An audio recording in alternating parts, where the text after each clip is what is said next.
નમસ્કાર વિદ્યાર્થી મિત્રો, આજે આપણે ધોરણ 10 વિજ્ઞાન અને ટેકનોલોજીમાં પ્રકરણ નંબર 7 નિયંત્રણ અને સંકલનનો ઓનલાઈન લેક્ચર નંબર 7 નો અભ્યાસ કરવા જઈ રહ્યા છીએ। આજે આપણા ચેપ્ટરની પૂર્ણાવૃત્તિ કરીશું।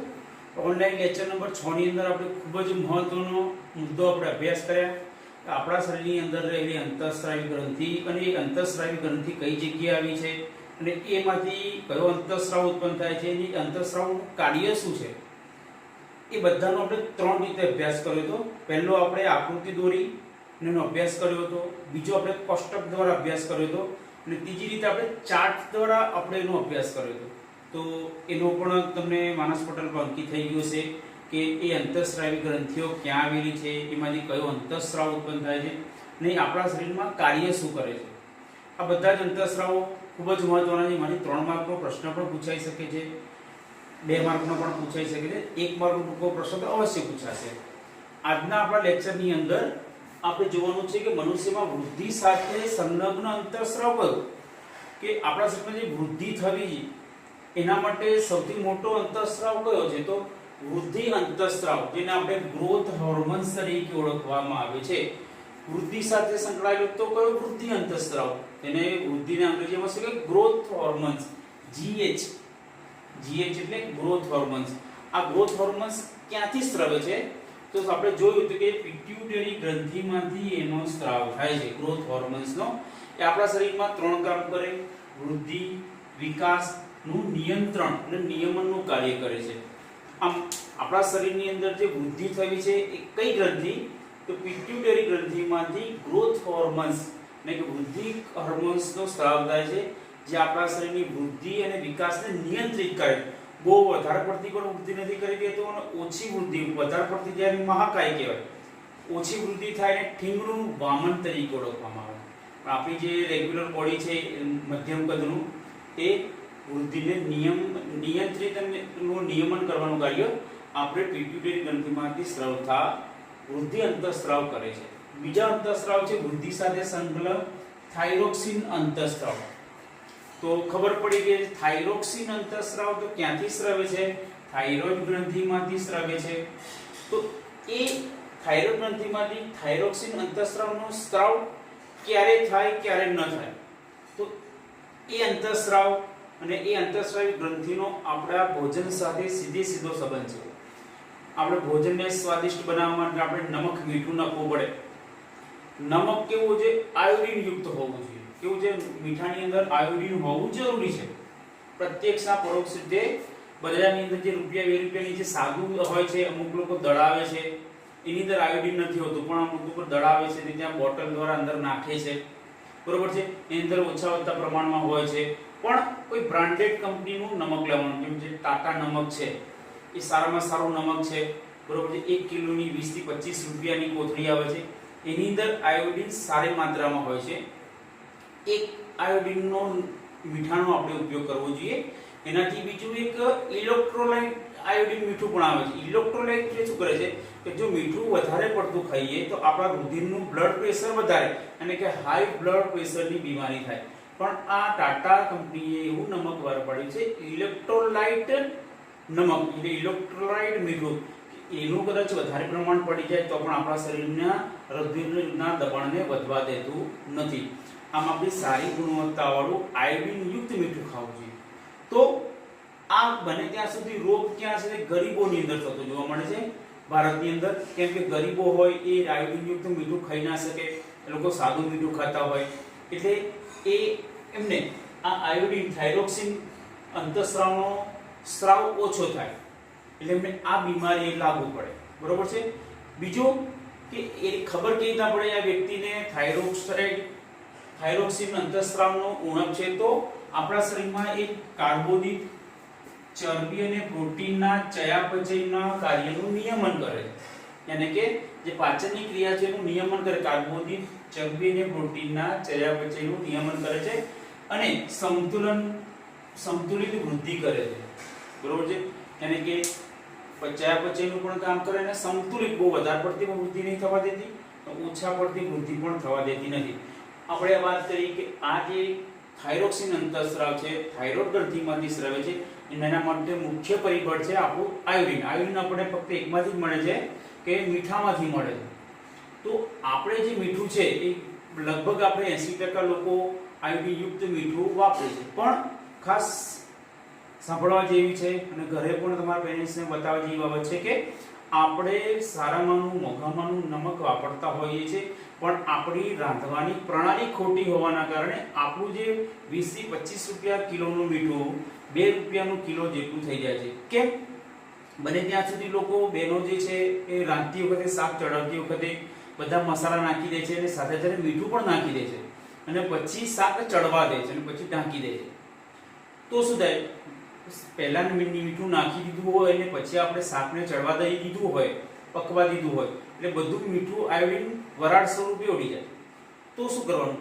બધું મરી મસાલા બધા નાખવાના, પણ આયોડિન જે મીઠું છે એ આપણે શાક થોડું ઠંડુ થઈ જાય પછી ઉપરથી નાખીને હલાવી દેવાનું. તો આપણે આયોડિન મીઠું વાપરીએ છીએ તો આપણા ખોરાકની અંદર આયોડિન મીઠું આવી શકે છે. આમ આપણી રાંધવાની જે પ્રણાલી છે એ પ્રણાલી કંઈક અંશે ખોટી છે, એના કારણે આપણે આયોડિનયુક્ત મીઠું વાપરવા છતાં આપણને આવી બીમારી આપણને થતી જોવા મળે છે. તો આપણે જોઈએ છે કે આ જે થાઇરોક્સિન અંતઃસ્રાવ છે આગળ આવે છે, એ ખબર કેવી રીતના પડે? તો આપણી આ જે ગ્રંથિ છે, બરોબર, થાઇરોઇડ ગ્રંથિ છે, ફૂલી જાય. આટલી છે અહીંયા નોર્મલ છે ને આટલે સુધી વધી જાય એટલે ખબર પડે કે એ ગ્રંથિ વધી. તો એનાથી કયો રોગ થાય છે? તો આપણે આગળ જોઈશું કે ગોઈટર નામનો રોગ થાય છે. એટલે આયોડિનની ઉણપથી ગોઈટર નામનો રોગ થાય છે. કયા ઇન્સ્યુલિન? તો થાઇરોક્સિન અંતઃસ્રાવની ઉણપથી થાય છે અને એ શેમાંથી સ્રવે છે? થાઇરોઇડ ગ્રંથિમાંથી સ્રવે છે. તો આમ વૃદ્ધિ સાથે સંલગ્ન બે છે. વૃદ્ધિ અંતઃસ્રાવ એ પિટ્યુટરી ગ્રંથિમાંથી સ્રવે છે. બીજો થાઇરોક્સિન અંતઃસ્રાવ એ થાઇરોઇડ ગ્રંથિમાંથી સ્રવે છે. એનાથી ગોઈટર નામનો રોગ થાય છે. તો આ પહેલો પ્રશ્ન થયો વૃદ્ધિ સાથે સંલગ્ન અંતઃસ્રાવ. બે. બીજો આજનો છેલ્લો મુદ્દો છે આપણે અંતઃસ્રાવના અસંતુલન. અંતઃસ્રાવનું અસંતુલિત થાય તો કેવી ખામી અનિયમિત છે? અંતઃસ્રાવ વધારે પડતો સ્રવે તો પણ નુકસાન કરે, ઓછો સ્રવે તો પણ નુકસાન કરે. એનાથી અનિયમિતતા થી કઈ ખામી સર્જાય છે એની આપણે વાત કરીએ. તો સૌથી પહેલા આપણે જોઈએ કે મહાકાય. મહાકાય એટલે જ આપણે જાણીએ છીએ કે એને એક જ પ્રકારના અંતઃસ્રાવ વધારે પડતા આવી જતા હોય, બરોબર છે. તો એક જ શરીરની અંદર એક જ અંતઃસ્રાવ વધારે પડતો આવે તો એની વૃદ્ધિ વધારે પડતી થઈ જાય, મહાકાય. એને આપણે ખલી જોઈએ છે. બીજું આપણે જોઈએ છે કે જે મુકેશ અંબાણીનો છોકરો છે આકાશ અંબાણી, એનું પહેલા શરીર તમે જો કે એકદમ મહાકાય હતું. કારણ શું? કે એક રીચ ફેમિલીમાંથી બિલોંગ કરતો હતો. એ વધારે પડતો પૌષ્ટિક આહાર, બધું કાજુ બદામ આવા માવા વિસ્તાર ખાધું, એનું શરીર કેવું થઈ ગયું? મહાકાય થઈ ગયું. હાલ એનું શરીર ઉતરી ગયું. એવા વધુ પડતું એકનો એક ખોરાક લેવાથી મહાકાય શરીર થઈ જાય છે. યાની કે એ પ્રત્યક્ષ પરોક્ષ રીતે અંતઃસ્રાવ પણ જરૂરી છે, જવાબદાર પરિબળ છે, વારસાગત લક્ષણ પણ જવાબદાર છે. મહાકાય શરીર થવું એ વારસાગત પેઢી દર પેઢીની અંદર પણ મહાકાય વ્યક્તિ કોઈ હોય યાની કે શરીર નોર્મલ કરતા વધારે વધી જાય, બરોબર છે ને, મહાકાય તરીકે ઓળખવામાં આવે છે. જેમ કે હાથ પગ નોર્મલ હોય, માથું આટલું મોટું થઈ જાય, માથું નાનું હોય, હાથ પગ બાકી શરીર મોટું થઈ જાય, એને મહાકાય તરીકે. પણ આખા શરીરનું બેલેન્સ થયું હોય, જેમ કે ખલી નામની વ્યક્તિ છે જે WWF માં જેનું શરીર એકદમ બેલેન્સ છે, એનું શરીર મહાકાય છે, પણ એને કોઈ પ્રકારની અંતઃસ્રાવની તકલીફ નથી. તો પહેલો જ છે એ અંતઃસ્રાવની ઉણપથી તો પેલી મહાકાય વ્યક્તિ સર્જાય. મહાકાય યાની કે એની હાઈટ વધી જાય, બોડી વધી જાય. અને બીજું છે વામનતા. વામનતાનો બીજો છે ઠીંગણું રહેવું. જો અંતઃસ્રાવ ઓછો સ્રવે, ઓછો ઉત્પન્ન થાય તે વ્યક્તિ ઠીંગણો રહે. 50 વર્ષનો હોય તો પણ એકદમ નાના છોકરો જેવો હોય. એ ઘણા પિક્ચરોની અંદર તમે એ જોઈ શકો છો કે એ કેવી રીતના એ ઠીંગણે વ્યક્તિ રહી જાય છે, બરોબર છે. તો એ અંતઃસ્રાવની ઉણપથી થતો જોવા છે. બીજું કયું છે? વામનતા યાની કે ઠીંગણું. ત્રીજું છે આપણે જોઈ ગયા એ ગોઈટર નામનો રોગ. તે આપણે ફરી જોઈએ કે આયોડિનની ઉણપથી થતો રોગ છે. થાઇરોક્સિન અંતઃસ્રાવ એ શેમાંથી ઉત્પન્ન થતો હોય છે? થાઇરોઇડ ગ્રંથિમાંથી. જે એનો સ્રાવ ઓછો સ્રવે એના કારણે થાઇરોઇડ ગ્રંથિ ફૂલી જાય છે અને કદ વધે અને ફૂલેલી છે, એટલે આપણને ગોઈટર નામનો રોગ થતો જોવા મળે છે. આગળ આપણે ડિટેલમાં ચર્ચા કરી ગયા. ત્રીજું છે મધુપ્રમેહ અને ડાયાબિટીસ. અત્યારે આ સૌથી વધારે થતો રોગ જોવા મળે છે. કેમ કે અત્યારે બધાનું જીવન બેઠાનું જીવન થઈ ગયું છે. શારીરિક શ્રમ બધો ઓછો થઈ ગયો, ભૌતિક સુખ સગવડતા વધી ગઈ. એના કારણે આ મધુપ્રમેહ અને ડાયાબિટીસ નામનો રોગ લગભગ ગુજરાતીઓની અંદર બધા જોવા મળે કે ગુજરાતીઓના ખાવામાં રોટલી અને ભાત, સાંજે ખીચડી, આવો ખોરાક ડેલી હોય છે. આ ખોરાક ડાયાબિટીસને આમંત્રણ આપનારો હોય છે. તો જોઈએ મધુપ્રમેહ ડાયાબિટીસ છે તો એ માટે જવાબદાર ગ્રંથિ છે સ્વાદુપિંડ ગ્રંથિ, અને સ્વાદુપિંડ ગ્રંથિમાંથી ઇન્સ્યુલિન નામનો અંતઃસ્રાવ ઉત્પન્ન થાય છે. એ કામ શું કરે છે? આપણા શરીરમાં જે રુધિરમાં જે આપણે ખોરાક ખાઈએ છીએ એ શર્કરા રુધિરમાં ભળે અને એનું પાચન કરે. એટલે રુધિરમાં જો શર્કરાનું પ્રમાણ વધે તો આપણે સમજાય કે ઇન્સ્યુલિનનો અંતઃસ્રાવનું પ્રમાણ ઓછું થાય છે. તો ઇન્સ્યુલિન પ્રમાણમાં વ્યવસ્થિત હોય તો રુધિરમાં શર્કરાનું પ્રમાણ વધવા નથી દેતો અને ડાયાબિટીસ નામનો રોગ થતો નથી. પહેલા તો આપણે જોઈએ છે કે આ જે ગ્રંથિ છે થાઇરોઇડ સ્વાદુપિંડ ગ્રંથિ, જેમાંથી ઇન્સ્યુલિનનો સ્ત્રાવ પ્રત્યક્ષ પરોક્ષ રીતે આપણા હાથમાં રહેલો છે. કોઈને ના સ્ત્રવતો હોય એક સાદી આપણે આમ હાથની આંગળી અહીંયા જોઈ શકો છો, બંને હાથની આંગળીઓને આપણે આ રીતના રાખી શકીએ. આ જે ચાર આંગળીઓ છે એ વચ્ચે દબાવવાની, આમ રાખીએ. અને જે જેવો જમવાનો કોલ આવે એટલે આપણે આમ રાખી આમ સીધો આને આમ દબાવવાનું. કેટલી વાર કે આપણે જમતી વખતે જે જ્યાંથી જઈએ ત્યાંથી જમતી વખતે જઈએ એટલે 2 થી 3 મિનિટ, વધુ 5 મિનિટ આમ કરીને તમે દબાવો તો એ રિલેટિવ કોના સાથે છે? સીધી સ્વાદુપિંડ ગ્રંથિ સાથે આનો કનેક્શન છે અને એમાંથી ઇન્સ્યુલિનનો સ્ત્રાવ ઓન ધ સ્પોટ થઈ જાય. એટલે આપણે જે ખોરાક ખાઈએ છીએ એનું પાચન ઝડપથી થાય, એમાં રહેલી શર્કરા સુગરનું પ્રમાણ વધવાના છે. એટલે એ આપણા હાથમાં છે, આપણા હાથની અને પગની અંદર બધા પોઈન્ટર રહેલા છે કે એના દ્વારા આપણે આપણા શરીરનું સંતુલન જાળવી શકીએ. એ આપણે આ ચાર્ટ દ્વારા હાથનો અને આ પગનો એ બંને જુદા જુદા પોસ્ટર દ્વારા આપણે સમજી શકીએ કે જુદા જુદા પોઈન્ટ કઈ જગ્યાએ ઇફેક્ટ કરે છે. હૃદયથી માંડીને દરેક ના જે પોઈન્ટ છે આપણા હાથની અંદર રહેલા છે, એ દબાવવાથી આપણને એ રોગમાં લગભગ 90% રાહત થતી જોવા મળે છે. આમ આપણા હાથની અંદર એક્યુપ્રેશરનો જે ગોળ હોય છે દંડી, એ પહેરવાથી, એક્યુપ્રેશર વાળા ચંપલ પહેરવાથી આપણને પ્રત્યક્ષ પરોક્ષ રીતે બધા જ રોગોમાં રાહત થાય છે. તો એ જે ઇન્સ્યુલિનની ઉણપથી આપણને ડાયાબિટીસ નામનો રોગ થાય છે. બીજું કે બેઠાનું જીવન, તો ડાયાબિટીસ જેને રોગ થયો હોય, થવાનો હોય, આ પણ એક પ્રકારનો વારસાગત રોગ છે. જો પિતાને થયો તો એને પુત્રને થવાની 100% સંભાવના છે. તો એ વખતે શું કરવું પડે? રોજ આપણે અડધો થી પોણા કલાક વોકિંગ કરવું જોઈએ, ચાલવું જોઈએ, પણ કેવા છે ભૂખ્યા પેટે, સવારે અને સાંજે જમ્યા પહેલા. બીજું છે આપણે પ્રાણાયામ કરવું જોઈએ, અનુલોમ વિલોમ, કપાલભાતિ છે, આ જે મુખ્ય જે આપણા યોગાસન છે એ પણ કરવા જોઈએ. એનાથી શું છે કે આપણી બોડીનું જે સ્ટ્રક્ચર છે જળવાઈ રહે છે. એટલે એમ પ્રત્યક્ષ પરોક્ષ જે આપણા શરીરની અંદર એક્સરસાઇઝનું પ્રમાણ જે ઘટતું જાય છે એ મધુપ્રમેહ ડાયાબિટીસને આમંત્રણ આપતો રોગ છે. ડાયાબિટીસ થયો હોય તેની વ્યક્તિની રોગ પ્રતિકારક શક્તિ દિવસે દિવસે ઘટતી જાય છે. અત્યારે પણ આ કોરોના કાળની અંદર જે પણ વ્યક્તિના મૃત્યુ થાય છે એ વ્યક્તિઓને પ્રત્યક્ષ પરોક્ષ રીતે ડાયાબિટીસનું પ્રમાણ હોય છે, અને કે ડાયાબિટીસ નામનો રોગ હોય છે. એ રોગ હોય એટલે રોગ પ્રતિકારક શક્તિ ઘટી જાય છે અને એ જે ફેફસાનો રોગ છે એ વ્યક્તિની અંદર હાવી થઈ જાય છે. તો બધા રોગોનું મૂળ કોણ છે? ડાયાબિટીસ. ઇન્સ્યુલિન આપણા હાથમાં આવે, આપણે આમ દબાવો ઇન્સ્યુલિન ઉત્પન્ન થઈ જાય. તો આજના આખા 2 મુખ્ય મુદ્દાઓ છે. આ બાજુનો જે મુખ્ય પોઈન્ટ છે આ બાજુનો એ આપણી બુકમાં નથી પણ જૂના સિલેબસમાં હતો, તો એ પણ આપણે અહીંયા સમજવું ખૂબ જરૂરી છે. ખૂબ જ સહેલું છે કે જે હાઇપોથેલેમસ ગ્રંથિ આપણે કાઢ જોઈ હતી, જે આપણે મગજ જે આપણે આકૃતિ જોઈ હતી એની સામેની બાજુ હતી હાઇપોથેલેમસ અને એની બાજુ સામે પિટ્યુટરી ગ્રંથિ હતી. તમે ચાર્ટમાં જોઈ શકો છો કે આ બાજુ હાઇપોથેલેમસ અને બે બાજુ પિટ્યુટરી ગ્રંથિ છે. એ કામ શું કરે? હાઇપોથેલેમસ જે રિલીઝિંગ હોર્મોન છે પિટ્યુટરી ગ્રંથિને સ્ત્રાવ કરવા પ્રેરે છે. બરોબર છે?